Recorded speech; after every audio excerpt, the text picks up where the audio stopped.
El anillo de Thoth, 1890. Arthur Conan Doyle. Mr. John Vansittart Smith, F.R.S., domiciliado en el 147A de Gower Street, era un hombre cuya fuerza de voluntad y claridad de juicio podrían haberle situado en el puesto más alto de los observadores científicos. Sin embargo, fue víctima de una ambición de universalidad que le incitó a querer sobresalir en todo orden de materias, en vez de lograr la celebridad en una en concreto. En sus primeros años, demostró una aptitud especial para la zoología y la botánica, lo que hizo que sus amigos le considerasen un segundo Darwin. Pero, cuando estaba a punto de obtener una cátedra, interrumpió repentinamente sus estudios y concentró toda su atención en la química. En esta materia, sus investigaciones sobre el espectro de los metales le acreditaron como miembro de la Royal Society, pero de nuevo jugó la baza de la veleidad y, después de un año de ausencia del laboratorio, se afilió a la Oriental Society y dio lectura a una comunicación sobre las inscripciones jeroglíficas y demóticas del Cap, proporcionando de esta manera un ejemplo fehaciente de la versatilidad e inconstancia de su talento. Sin embargo, hasta el más voluble de los pretendientes está expuesto a ser casado al fin, y esto fue lo que le sucedió a John Vansittart Smith. Cuando más profundizaba en la egiptología, más impresionado quedaba por el vasto campo que se abría al investigador y por la excepcional importancia de una materia que prometía arrojar alguna luz sobre los primeros gérmenes de la civilización humana y el origen de la mayor parte de nuestras artes y ciencias. Tan impresionado estaba Mr. Smith que contrajo inmediatamente matrimonio con una joven egiptóloga que había escrito acerca de la sexta dinastía. Asegurada de esta forma una sólida base de operaciones, comenzó a recoger materiales para una obra que aglutinaría el rigor de Lepsius y la genialidad de Champollion. La preparación de esta magnum opus le obligó a realizar muchas visitas perentorias a las magníficas colecciones egipcias del Louvre, y fue precisamente en la última de estas, no más allá de mediados del pasado octubre, cuando se vio envuelto en la más extraña y notable de las aventuras. Los trenes habían sido lentos y el paso del canal borrascoso, de modo que llegó a París en un estado algo nervioso y febril. Cuando se encontró en el Hôtel de France, en la Rue Lafitte, se tumbó en un sofá durante un par de horas, pero al ver que era incapaz de conciliar el sueño, resolvió, a pesar de la fatiga, hacer una visita al Louvre, comprobar los temas que había venido a solucionar y coger el tren nocturno para Dieppe. Tomada esta determinación, se puso encima el abrigo, pues era un día frío y lluvioso, y emprendió el camino a través del Boulevard de los Italianos y bajó por la Avenida de la Ópera. Ya dentro del Louvre, se hallaba en terreno familiar, y se dirigió rápidamente a la colección de papiros que tenía intención de consultar. Ni los más entusiastas de los admiradores de John Vansittart Smith podrían asegurar que era un hombre atractivo. Su larga nariz aguileña y la barbilla prominente tenían el mismo carácter agudo e incisivo que distinguía su intelecto. Mantenía erguida la cabeza a la manera de un pájaro, y parecían también picotazos de pájaro los movimientos con que lanzaba sus razonamientos y réplicas en el transcurso de la conversación. Mientras permanecía allí, con el cuello del abrigo levantado hasta las orejas, podría haber observado en el reflejo de la vitrina de cristal que tenía ante él que su aspecto resultaba bastante singular. Pero sólo cayó en la cuenta de esta circunstancia, recibida como una súbita sacudida, cuando alguien que hablaba en inglés exclamó a sus espaldas en un tono perfectamente audible: «¿Qué aspecto tan raro tiene ese individuo?». El investigador contaba con una considerable proporción de frívola vanidad en su personalidad, que se manifestaba en una despreocupación ostentosa y exagerada por toda suerte de consideraciones personales. Se mordió los labios y se concentró en el rollo de papiro, mientras su corazón rebosaba rabia contra toda la raza de viajeros británicos. «Sí», dijo otra voz, «realmente es un tipo extraordinario». «¿Sabes?», dijo el que había hablado primero, «uno podría creer que el tipo ese se ha quedado medio momificado a fuerza de contemplar tantas momias». «Desde luego, tiene las facciones de un egipcio», dijo el otro. John Vansittart giró sobre sus talones, decidido a humillar a sus compatriotas con una o dos observaciones corrosivas. Para su sorpresa y alivio, los dos jóvenes que habían estado conversando estaban de espaldas y contemplaban a uno de los vigilantes del Louvre, ocupado en sacar brillo a los bronces del otro lado de la sala. «Carter nos está esperando en el Palais Royal», dijo uno de los turistas, consultando su reloj. Después se marcharon con ruidosas pisadas, y el estudioso quedó a solas con sus estudios. «Me gustaría saber a qué llaman esos charlatanes facciones de egipcio», pensó John Vansittart Smith, y cambió ligeramente de posición para echar un vistazo a la cara del hombre en cuestión. Nada más ponerle los ojos encima, experimentó un sobresalto. Desde luego, se trataba del mismo tipo de cara que sus estudios le habían hecho tan familiar. Los uniformes rasgos esculturales, la frente ancha, la barbilla redondeada y la tez morena, eran una réplica exacta de las innumerables estatuas, las momias que había en las vitrinas y los dibujos que decoraban las paredes de la sala. El parecido estaba más allá de la mera coincidencia. Aquel hombre debía de ser egipcio. La característica angulosidad de los hombros y la estrechez de caderas bastaban para identificarle. John Vansittart Smith arrastró los pies hacia el vigilante con intención de dirigirle la palabra. No era un hombre brillante en la conversación, y le resultaba difícil dar con el medio justo entre la brusquedad del superior y la simpatía del igual. A medida que se acercaba, el rostro de aquel individuo se le presentaba con mayor claridad, aunque permanecía concentrado en su trabajo. Al fijar los ojos en la piel del extraño vigilante, Vansittart Smith recibió la impresión repentina de que su aspecto tenía algo de inhumano y preternatural. Sobre las sienes y los pómulos aparecía un brillo vidrioso, como de pergamino barnizado. No había señal de poros. Uno no podía imaginarse una gota de sudor sobre aquella superficie. Desde la frente a la barbilla, sin embargo, la piel estaba surcada por 1.000.000 de delicadas arrugas que se cruzaban y entrelazaban como si la naturaleza, dejándose llevar por un capricho propio de los maoríes, hubiera intentado trazar el dibujo más intrincado y extravagante que pudiera idear. «¿Où es la colección de Memphis?», preguntó el investigador, con ese aire inoportuno de quien busca una pregunta con el único propósito de entablar conversación. «C'est là», contestó secamente el hombre, indicándole con la cabeza el otro lado de la sala. «Vous êtes un Égyptien, n'est-ce pas?», preguntó el inglés. El vigilante miró hacia arriba y clavó sus oscuros y extraños ojos en el interlocutor. Eran unos ojos vidriosos, con un brillo seco y nebuloso, que no había visto hasta entonces en un ser humano. Al fijar su mirada en ellos, descubrió en sus profundidades una especie de dramática emoción que subía y descendía hasta desembocar en una mirada que tenía tanto de horror como de odio. «No, monsieur, je suis François». El hombre se dio la vuelta con cierta brusquedad y se encorvó de nuevo para dedicarse a su trabajo de limpieza. El estudioso le miró con asombro durante unos instantes.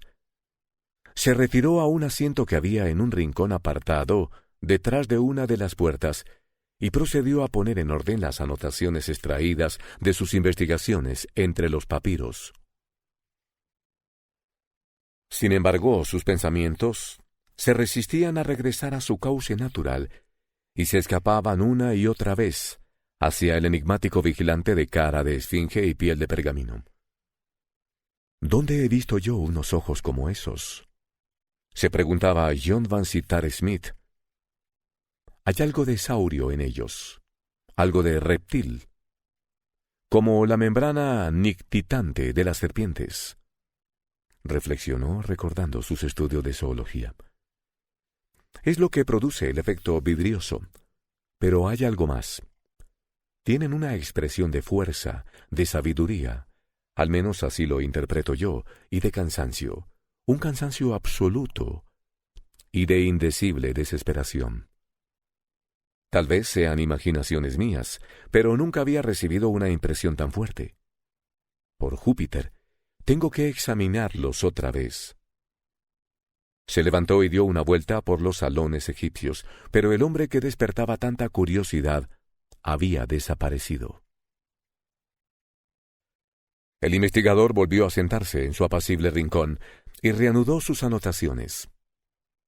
Había encontrado en los papiros la información que buscaba y solo quedaba ponerla por escrito, mientras permanecía fresca en su memoria.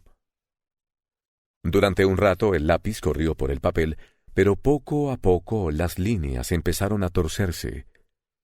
Las palabras se hicieron borrosas y, finalmente, el lápiz tintineó en el suelo y la cabeza del investigador cayó pesadamente sobre su pecho. Rendido por el viaje, se sumergió en un sueño tan profundo en su solitario rincón detrás de la puerta que ni el ruido metálico producido por los vigilantes, ni las pisadas de los visitantes, ni siquiera el ronco estrépito de la campana al dar el aviso de cierre, fueron suficientes para despertarle. La penumbra dio paso a la oscuridad.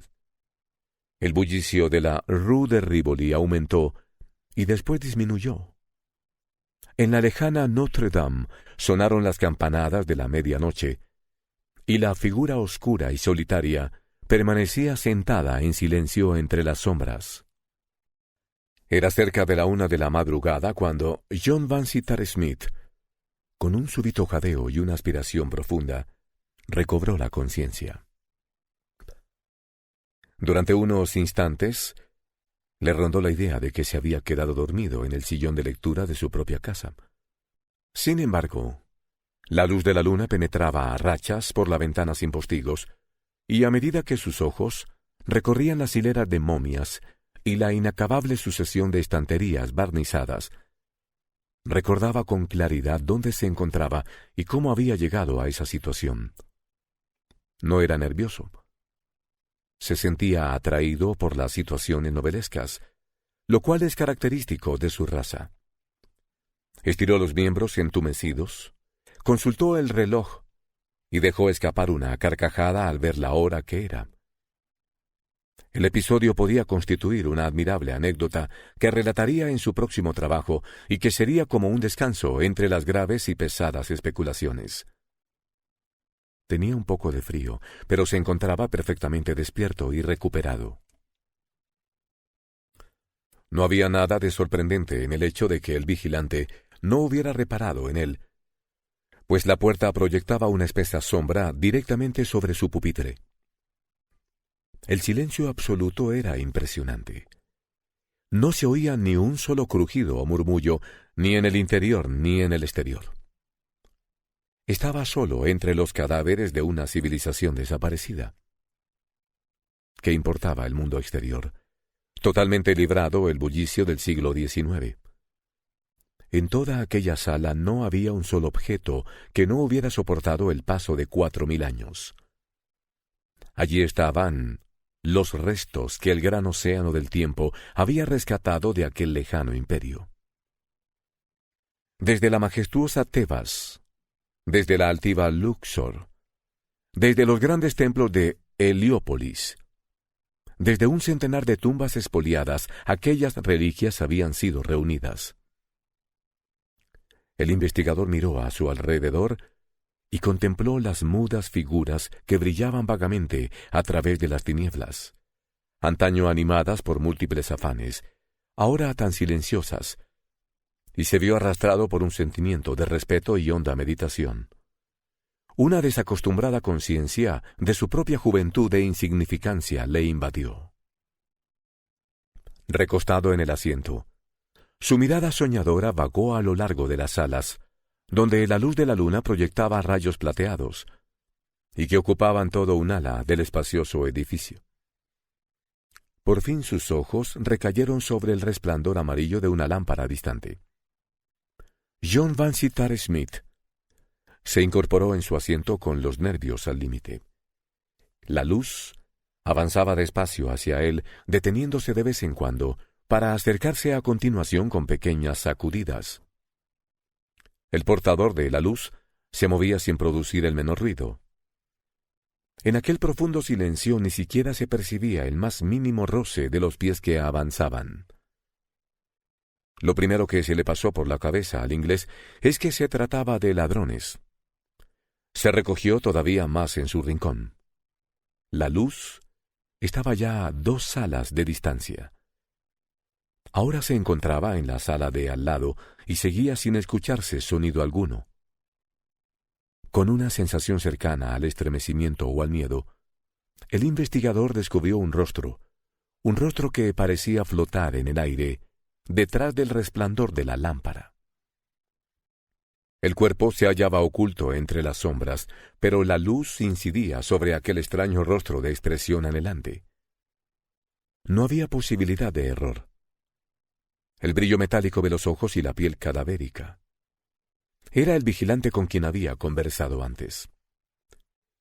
El primer impulso de Vansittart Smith fue acercarse y dirigirle la palabra. Unas pocas frases de explicación serían suficientes para aclarar la cuestión, y después le conducirían sin duda hacia alguna puerta lateral desde la que podría regresar al hotel. Cuando el hombre entró en la sala, sin embargo, había algo tan clandestino en sus movimientos y tan furtivo en su expresión que el inglés abandonó su propósito. Estaba claro que no se trataba de la ronda ordinaria de un funcionario. El individuo llevaba puestas unas zapatillas de suela de fieltro. Caminaba de puntillas y lanzaba rápidas miradas a derecha e izquierda, mientras la llama de la lámpara oscilaba por efecto de su respiración agitada. Vansittart Smith se agazapó silencioso en el rincón, observándole con creciente interés, convencido de que su visita obedecía a algún motivo secreto y probablemente ocultaba fines siniestros. Sus movimientos no revelaban la menor vacilación. Se dirigió con paso ligero y rápido hacia una de las grandes vitrinas. Sacó una llave de su bolsillo y abrió la cerradura. Entonces, bajó una momia del estante superior. Avanzó unos pasos y la depositó con sumo cuidado y solicitud en el suelo. Colocó la lámpara al lado y a continuación, poniéndose en cuclillas al estilo oriental, empezó a deshacer con sus dedos largos y temblorosos las telas enceradas y los vendajes que la recubrían. A medida que se desplegaban las tiras de tela, un fuerte y aromático olor invadió la sala, y fragmentos de perfumada madera y especias cayeron con un ruido sordo en el suelo de mármol. Para John Vansittart Smith, era evidente que aquella momia jamás había sido despojada de su vendaje. La operación le interesaba profundamente. La observó con curiosidad y emoción, y su cabeza de pájaro fue alargándose detrás de la puerta. Sin embargo, cuando aquella cabeza de 4000 años de antigüedad fue desposeída del último vendaje, el investigador apenas pudo ahogar un grito de asombro. En primer lugar, una cascada de largas trenzas negras y brillantes se derramó sobre las manos y los brazos del manipulador. La segunda vuelta del vendaje descubrió una frente estrecha y blanca, con las cejas delicadamente arqueadas. A la tercera vuelta aparecieron unos ojos luminosos, bordeados de largas pestañas y una nariz recta, bien perfilada, mientras que la cuarta y última mostró una boca dulce, henchida y sensual, y una barbilla encantadoramente torneada. Todo el rostro era de una belleza extraordinaria, salvo una mancha irregular en el centro de la frente, de color café. Constituía un triunfo del arte de embalsamar. Los ojos de Vansittart Smith se dilataban a medida que la contemplaba, y su garganta dejó escapar un gemido de satisfacción. Sin embargo, el efecto causado sobre el egiptólogo no era nada comparado con el que produjo al extraño vigilante. Alzó las manos al aire, prorrumpió en un áspero martilleo de palabras y, después, echándose en el suelo, al lado de la momia, la rodeó con sus brazos y la besó varias veces en los labios y en la frente. «Ma petite», gimió en francés. «Ma pauvre petite». Su voz estaba quebrada de emoción, y sus innumerables arrugas se estremecían y se retorcían, pero el investigador observó a la luz de la lámpara que los brillantes ojos del vigilante permanecían secos y sin lágrimas, como si fueran dos bolas de acero. Durante algunos minutos se quedó allí tendido, con el rostro crispado, runruneando y susurrando sobre aquella hermosa cabeza. Después mostró una sonrisa de satisfacción. Pronunció algunas palabras en un idioma desconocido y se puso en pie con la expresión vigorosa de quien se ha preparado para afrontar un duro esfuerzo. En el centro de la sala había una vitrina circular que contenía una magnífica colección de anillos egipcios primitivos y piedras preciosas en la que el investigador había reparado con frecuencia. El vigilante se dirigió a la vitrina. Manipuló la cerradura y abrió la puerta. Colocó la lámpara en un estante lateral y a su lado una pequeña jarra de barro que sacó del bolsillo. Después cogió un puñado de anillos de la vitrina y con un gesto grave y ansioso procedió a mojar cada uno de ellos en el líquido que contenía la jarra, examinándolos a continuación a la luz de la lámpara. El primer lote de anillos le produjo una visible desilusión, porque volvió a arrojarlos con desprecio a la vitrina. Sacó otro puñado. Escogió un anillo de metal macizo con un voluminoso cristal engarzado y lo sometió a la prueba del líquido de la jarra. Al momento lanzó un grito de alegría y extendió los brazos con un gesto tan impetuoso que derribó la jarrita, cuyo líquido se derramó por el suelo y corrió hasta los pies del inglés. El vigilante sacó un pañuelo encarnado del pecho y se puso a limpiar la mancha, siguiendo el reguero hasta el rincón, donde se encontró de pronto cara a cara con el individuo que le estaba observando. «Perdóneme», dijo John Vansittart Smith con cortesía inimaginable. «He tenido la desgracia de quedarme dormido detrás de esa puerta». «¿Me ha estado observando?», preguntó el otro en inglés, con una mirada venenosa dibujada en su cadavérico rostro. El investigador era un hombre que no acostumbraba a mentir. «Confieso», dijo, «que he observado sus operaciones y que han despertado mi interés y curiosidad en el más alto grado». El hombre sacó un cuchillo largo y de hoja llameante que tenía oculto en el pecho. «Se ha escapado usted por poco», dijo. «Si lo hubiera visto hace 10 minutos, le habría clavado esto en el corazón. Sea como sea, si me toca o interfiere de alguna manera conmigo, es usted hombre muerto». «No tengo intención de entrometerme en sus asuntos», respondió el investigador. «Mi presencia aquí es completamente accidental. Todo lo que le pido es que tenga la amabilidad de dejarme salir por alguna puerta lateral». Habló con extrema suavidad, porque aquel individuo seguía presionando la palma de su mano izquierda con la punta del cuchillo como si quisiera asegurarse de que estaba bien afilado, y su rostro permanecía con la misma expresión maligna. «Si yo creyera», dijo, «pero no, quizá no tenga importancia. ¿Cómo se llama usted?». El inglés se lo dijo. «John Vansittart Smith», repitió el otro. ¿Es usted el mismo Vansittart Smith que leyó una memoria en Londres sobre el CAP? Leí un informe sobre ella. Sus conocimientos del tema son despreciables. Caballero, exclamó el egiptólogo. Sin embargo, son superiores a los de otros, que tienen incluso más pretensiones que usted. La piedra angular de nuestra antigua vida en Egipto no se encuentra en las inscripciones o monumentos a los que conceden tanta importancia a ustedes, sino en nuestra filosofía hermética y nuestros conocimientos místicos de los que ustedes saben muy poco o nada. Nuestra antigua vida, repitió el erudito con los ojos dilatados. De repente exclamó, «Dios mío, mire la cara de la momia». Aquel hombre extraño se volvió y enfocó la luz sobre la mujer muerta, dejando escapar un grito de dolor mientras lo hacía.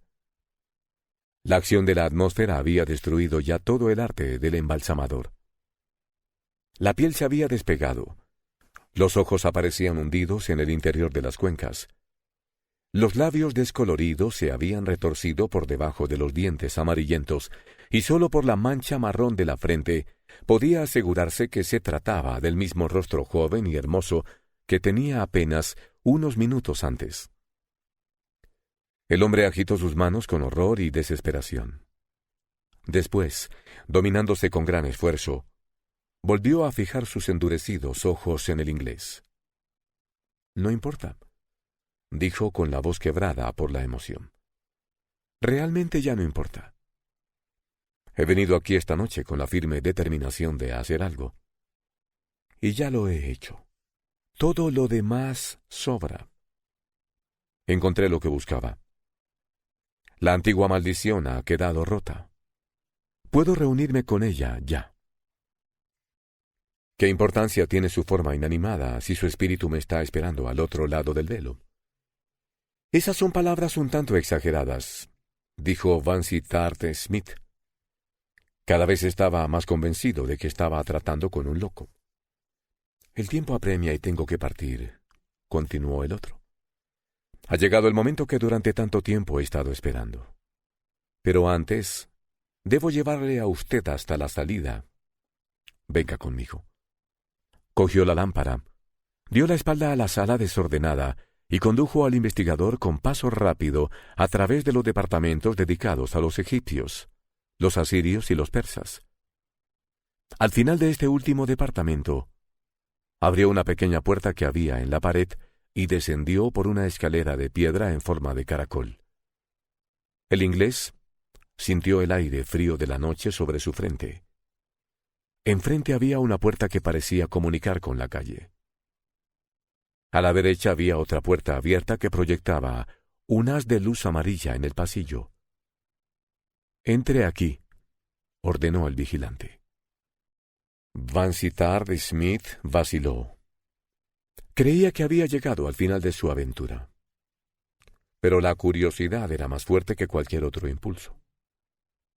No podía dejar este asunto sin aclarar, de modo que siguió a su extraño acompañante hasta el interior de la cámara. Era un cuarto pequeño, similar a los que suelen destinar para conserjería. En la chimenea ardía la leña. En un extremo había una cama de ruedas y en el otro un tosco sillón de madera, con una mesa redonda en el centro donde aún se veían restos de comida. Al mirar a su alrededor, el investigador advirtió con un repetido e intenso escalofrío que todos los pequeños detalles de la habitación tenían un diseño extraño y constituían un trabajo de artesanía verdaderamente antigua. Los candelabros, los jarrones de la chimenea, los atizadores de la lumbre, los adornos de las paredes. Todo pertenecía al tipo de arte que asociamos con el más remoto pasado. Aquel hombre arrugado y de ojos turbios se sentó en el borde de la cama e indicó a su invitado que tomase asiento en el sillón. «Tal vez haya sido el destino», dijo, expresándose todavía en un excelente inglés. «Tal vez estaba decretado que yo dejase detrás de mí algún relato que pusiera en guardia a los temerarios mortales que enfrentan su inteligencia contra el proceso de la naturaleza. lo dejo a su elección. Puede hacer con él lo que desee. En este momento le estoy hablando con los pies en el umbral del otro mundo. Soy, como usted habrá deducido, egipcio, pero un egipcio de esa raza pisoteada de esclavos que habita ahora en el delta del Nilo, sino un superviviente de aquel pueblo más valeroso y duro que domesticó a los hebreos. Arrastró a los etíopes hasta los desiertos del sur y erigió aquellos monumentos grandiosos que han despertado el asombro y la envidia de todas las generaciones de los hombres. Vi la luz en el reinado de Tutmosis, 1600 años antes del nacimiento de Cristo. Retrocede usted ante mí. Espere, y comprobará que soy más digno de inspirar lástima que temor. Mi nombre era Sosra. Mi padre había sido el sumo sacerdote de Osiris en el gran templo de Avaris, que en aquellos días se alzaba en el brazo del Nilo de Bubastis. Me educaron en el templo y fui iniciado en todas las artes místicas de las que habla vuestra Biblia. Fui un alumno aventajado. Antes de cumplir los 16 años había aprendido todo lo que podía enseñarme el más sabio de los sacerdotes. Desde entonces, estudié por mí mismo los secretos de la naturaleza. Pero no compartí mis conocimientos con nadie. De todos los problemas que atrajeron mi atención, ninguno me fascinaba tanto como aquellos que estaban relacionados con la naturaleza misma de la vida. Investigué profundamente en los secretos del principio vital. El objetivo de la medicina era combatir las enfermedades. Yo estaba convencido de la posibilidad de desarrollar un método que fortaleciese el cuerpo hasta el punto de impedir que jamás se apoderase de él la enfermedad o la muerte. Es inútil que me detenga ahora en el proceso de mis investigaciones. Además, si lo hiciera, sería muy difícil que usted lo comprendiera. Llevé a cabo mis experimentos en parte con animales, en parte con esclavos y en parte conmigo mismo. Basta decir que, como resultado de mis investigaciones, obtuve una sustancia que, al ser inyectada en la sangre, proporcionaba al cuerpo la fortaleza necesaria para resistir los efectos devastadores del tiempo, de la violencia o de la enfermedad. No proporcionaba la inmortalidad, pero su poder permanecería durante miles de años. Inyecté la sustancia a un gato y después le sometí a la acción de los venenos más mortíferos. Ese gato vive todavía en el Bajo Egipto. No había ningún misterio o magia en mi método. Se trataba simplemente de un descubrimiento químico que tal vez pueda volver a realizarse algún día. El amor a la vida corre impetuoso en la juventud. Creía haber escapado a toda preocupación humana ahora que por fin había conseguido erradicar el dolor y confinar a la muerte en lo remoto del tiempo. Con gran alegría en mi corazón vertí aquella sustancia maldita en mis venas. Después miré a mi alrededor para ver si encontraba a alguien que pudiera beneficiarse de mi descubrimiento.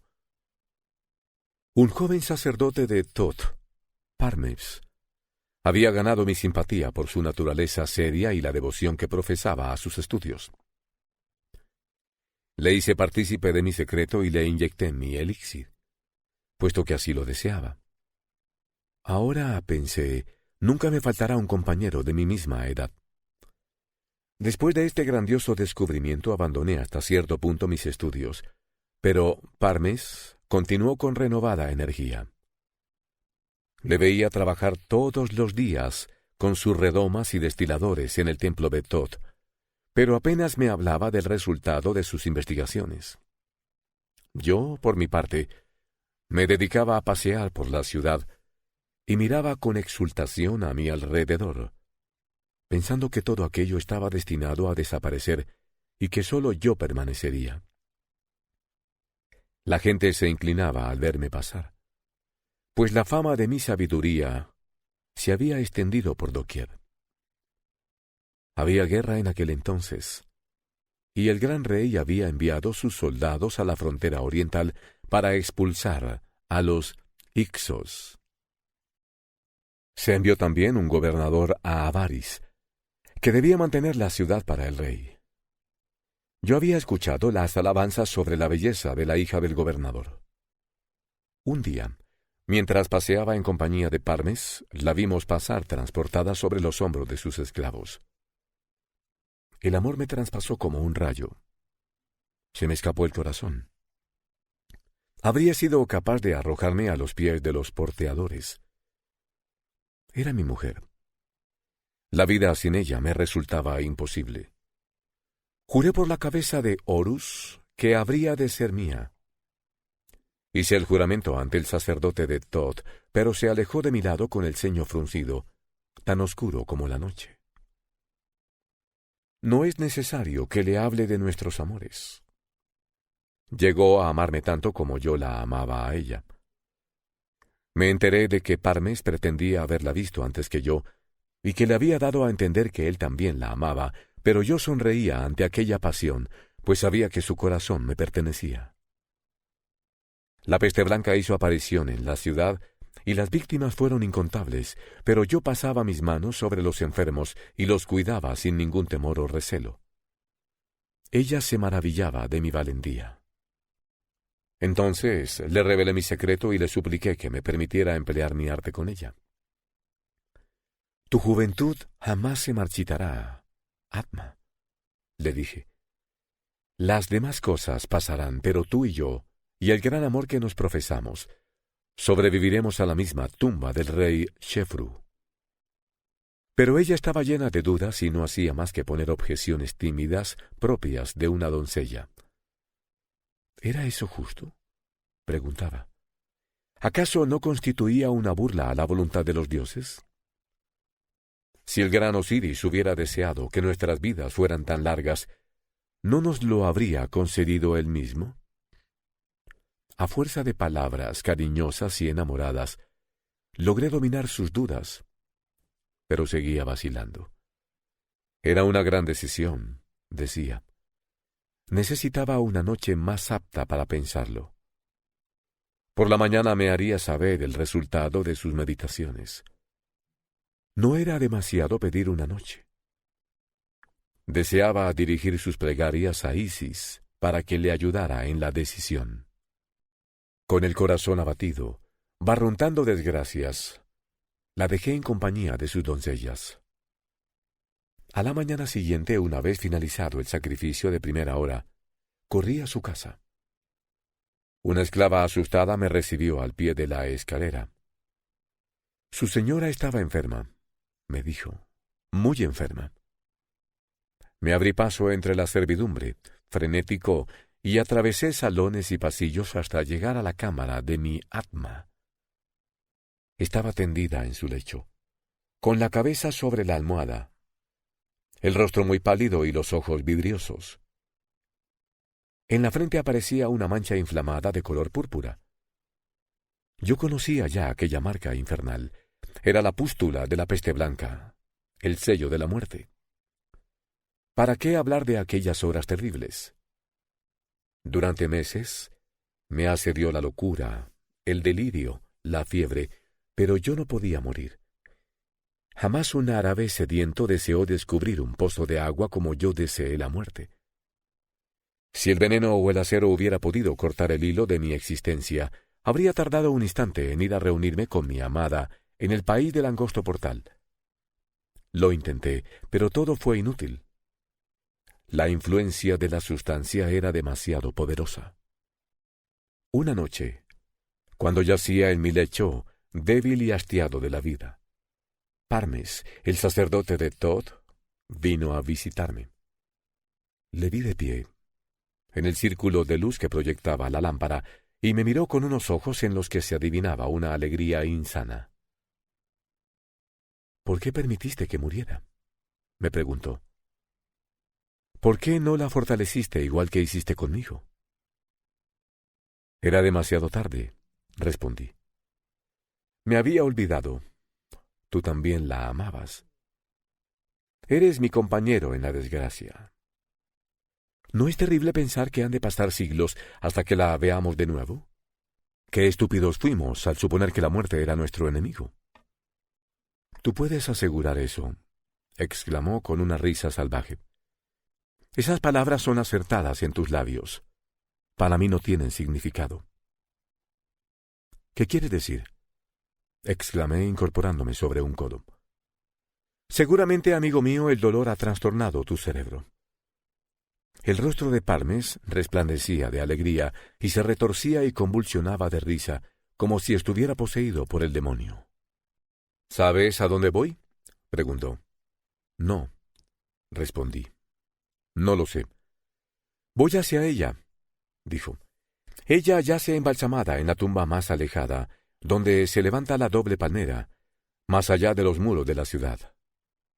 «¿A qué vas allí?», pregunté. «A morir», gritó. «A morir. Yo no estoy sujeto a las cadenas de la vida terrenal». «Pero el elixir está en tu sangre», exclamé. «Puedo vencerlo», dijo. «He descubierto un principio más poderoso que lo destruirá. En este momento está actuando en mis venas, y en una hora seré un hombre muerto. Me reuniré con ella y tú quedarás atrás».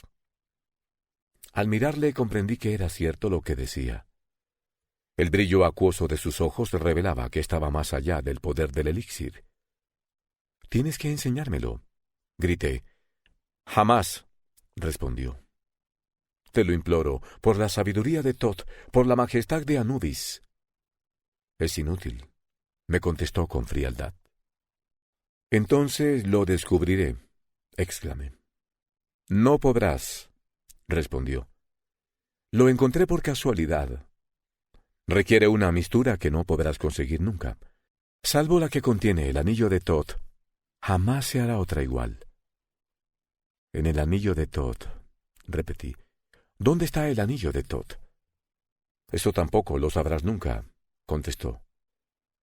«Tú conseguiste su amor. ¿Quién ha ganado al final?» «Te abandono a tu sórdida vida en la tierra. Mis cadenas se han roto. Debo irme». Giró sobre sus talones y salió de la habitación. A la mañana siguiente recibí la noticia de que el sacerdote de Thoth había muerto. Desde entonces dediqué todos mis días al estudio. Debía encontrar el sutil veneno que era más poderoso que el elixir. Desde el amanecer hasta la medianoche permanecía inclinado sobre el tubo de ensayo y el horno. Mi primera medida fue recoger todos los papiros y productos químicos que había dejado el sacerdote de Thoth. Pero apenas me enseñaron nada. Aquí y allá tropezaba con un indicio o una esporádica expresión que despertaba esperanzas en mi corazón, pero no conducía a ninguna parte. A pesar de todo, mes tras mes seguí luchando. Cuando mi corazón desfallecía, solía acercarme hasta la tumba de las dos palmeras. Allí, junto al cofre que contenía la joya que me había arrebatado la muerte, sentía su dulce presencia y le decía en voz baja que si la inteligencia de un mortal podía resolver el problema, iría a reunirme con ella. Parmes había dicho que su descubrimiento estaba relacionado con el anillo de Thoth. Yo tenía un recuerdo vago de aquella joya. Era un anillo grande y pesado, no de oro, sino de un metal más raro y pesado, procedente de las minas del monte Harbal. Vosotros lo llamáis platino. Yo recordaba que el anillo tenía incrustado un cristal hueco que podía albergar algunas gotas de líquido. Estaba claro que el secreto de Parmes no se refería únicamente al metal, pues había muchos otros anillos de dicho metal en el templo. ¿No era más probable que hubiese guardado su precioso veneno en el interior del cristal? Apenas llegué a esta conclusión cuando, al rebuscar entre sus papeles, di con uno que confirmaba mis sospechas y sugería que en el anillo quedaba una porción que no se había usado. Pero, ¿cómo encontrar el anillo? Parmes no lo llevaba encima cuando fue despojado de todas sus pertenencias para entregárselas al embalsamador. De eso estaba seguro. Tampoco se hallaba entre los objetos de su propiedad. Registré en vano todas las habitaciones en que él había entrado. todas las cajas, jarras y objetos que había poseído. Crivé las arenas del desierto en aquellos lugares donde solía pastar, pero hiciese lo que hiciese, no pude conseguir el más pequeño rastro del anillo de Thoth. Es posible, sin embargo, que mis esfuerzos se hubieran visto recompensados de no haber sido por una nueva e inesperada desgracia. Se había desatado una guerra enconada contra los Hyksos, y los capitanes del gran rey habían quedado aislados en el desierto, con todos los cuerpos de arqueros y de caballería. Las tribus de pastores cayeron sobre nosotros como plagas de langosta en un año de sequía. Desde los desiertos de Shur hasta el gran lago de aguas amargas, se derramó la sangre durante el día y cundió el fuego durante la noche. Avaris era el baluarte de Egipto, pero no podíamos impedir el avance de los salvajes. Cayó la ciudad. El gobernador y los soldados fueron pasados a cuchillo y yo, junto con muchos otros, fuimos reducidos al cautiverio. Durante años y años cuidé ganado en las grandes llanuras del Éufrates. Murió mi amo y envejeció su hijo, pero yo me encontraba tan alejado de la muerte como siempre. Por fin me escapé en un camello y regresé a Egipto. Los Hyksos se habían establecido en las tierras conquistadas y su propio rey gobernaba el país. Avaris había sido reducida a escombros. La ciudad incendiada, y del gran templo no quedaba más que una montaña informe de cascotes de piedra. Las tumbas habían sido saqueadas y los monumentos destruidos. No quedó señal alguna de la tumba de mi amada Atma. Las arenas del desierto la habían sepultado y las palmeras que señalaban el emplazamiento habían desaparecido tiempo atrás. Los papiros de Parmes y los enseres del templo de Thoth habían sido destruidos o dispersados por los desiertos de Siria. Cualquier búsqueda resultaba vana. Renuncié, pues, a la esperanza de encontrar el anillo o descubrir la sutil droga. Inventé vivir con toda la paciencia que me fuera posible los largos años que habrían de transcurrir hasta que los efectos del elixir desaparecieran. ¿Cómo puede comprender usted lo terrible que es el tiempo, cuando su única experiencia es ese corto trayecto que media entre la cuna y el sepulcro? Yo sí que he padecido todo su horror. Yo que vengo flotando a lo largo de la corriente de la historia. Yo era ya viejo cuando cayeron los muros de Ilión, y mucho más viejo cuando Heródoto llegó a Memphis. Llevaba sobre mis hombros una insoportable carga de años cuando el nuevo evangelio apareció sobre la tierra. Sin embargo, usted me ve como a cualquier otro hombre, porque el maldito elixir sigue fortaleciendo mi sangre y preservándome de aquello que yo más deseo. Pero al fin, he llegado al final de todo. He viajado por todas las tierras y he morado en todas las naciones. Todas las lenguas son iguales para mí. Las aprendí para que me ayudaran a pasar el tiempo fatigoso. No hace falta que le diga con qué lentitud han transcurrido los años. El largo alborear de la civilización moderna, los años terribles de la Edad Media, los tiempos oscuros de la barbarie, todos quedan a mis espaldas. Jamás he vuelto a mirar con ojos enamorados a ninguna otra mujer. Atma sabe que mi amor ha sido constante. Me acostumbré a leer todo lo que escribían los estudiosos acerca del antiguo Egipto. He pasado por muchas situaciones. A veces he sido rico, a veces pobre, pero siempre fui capaz de guardar lo suficiente para comprar las publicaciones que se ocupaban de tales materias. Hace 9 meses me encontraba en San Francisco cuando leí un informe sobre diversos descubrimientos realizados en las proximidades de Avaris. Mi corazón dio un vuelco al leer aquello. Decía que el excavador había explorado algunas de las tumbas que se habían descubierto recientemente. En una de ellas se había encontrado una momia intacta con una inscripción en el féretro exterior. Dicha inscripción informaba de que el cuerpo que contenía era el de la hija del gobernador en los tiempos de Tutmosis. El artículo decía también que al quitar el féretro exterior, había quedado al descubierto un pesado anillo de platino con un cristal incrustado, y que había sido depositado sobre el pecho de la mujer embalsamada. Así pues, era allí donde Parmes había escondido el anillo de Thoth.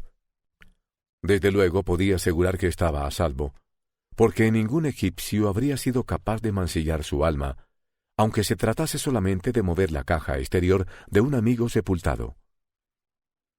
Aquella misma noche salí de San Francisco y al cabo de unas semanas me encontré de nuevo en Avaris.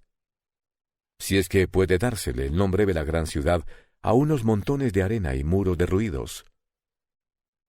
Me apresuré a presentarme ante los franceses que dirigían las excavaciones y les pregunté por el anillo.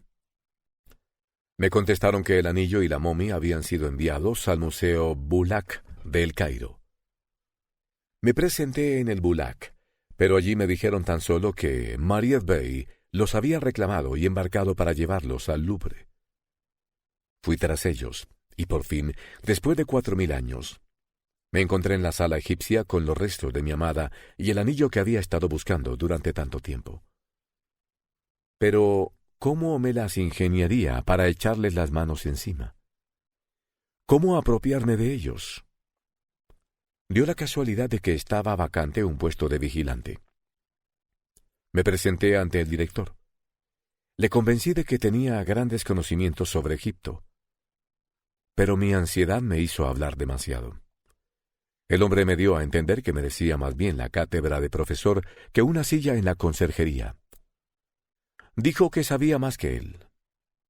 Entonces, a fuerza de decir disparates, logré convencerle de que había sobreestimado mi conocimiento y me permitió trasladar a esta habitación los pocos efectos personales que he conservado.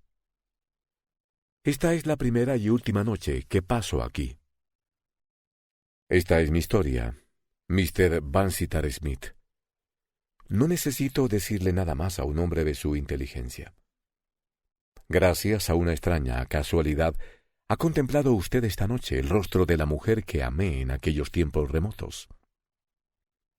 En la vitrina había muchos anillos con cristales, y no tuve más remedio que comprobar si eran de platino para asegurarme de que habían encontrado el que buscaba. Una simple mirada al cristal ha sido suficiente para comprobar que había líquido en su interior y que por fin me sería dado expulsar lejos de mí esta maldita salud que me ha ocasionado mayores dolores que la más funesta de las enfermedades. No tengo más que decirle. Me he librado de una pesada carga. Puede usted relatar mi historia o silenciarla si lo desea. Lo dejo a su elección. Le debo una compensación porque ha estado usted a punto de perder la vida esta noche. Yo era un hombre desesperado y no me habría detenido ante ningún obstáculo. Si lo hubiera visto antes de realizar mi tarea, le habría quitado toda posibilidad de oponerse a mis deseos o de dar la alarma. Esa es la puerta. Conduce a la Rue de Rivoli. Buenas noches. El inglés miró hacia atrás. Durante un instante la figura de Sosra, el egipcio, permaneció enmarcada en el estrecho umbral. Después la puerta se cerró de golpe, y el pesado ruido del cerrojo quebró el silencio de la noche. 2 días después de su regreso a Londres, John Vansittart Smith leyó en la correspondencia de París del Times el breve informe que sigue. Extraño suceso en el Louvre. Ayer por la mañana tuvo lugar un extraño descubrimiento en la sala principal de Egipto. Los empleados de la limpieza encontraron a uno de los vigilantes tendido en el suelo, rodeando con sus brazos el cuerpo de una de las momias. Estaban abrazados tan estrechamente que sólo después de múltiples dificultades pudieron ser separados. Una de las vitrinas donde se guarda el anillo de considerable valor había sido abierta y saqueada. Las autoridades opinan que el vigilante pretendía llevarse la momia con la idea de venderla a algún coleccionista privado, pero en ese preciso momento sufrió un colapso a consecuencia de una larga enfermedad del corazón. Se dice que el difunto era un hombre de edad indeterminada y costumbres excéntricas, sin parientes o amigos vivos que puedan llorar su muerte trágica y prematura.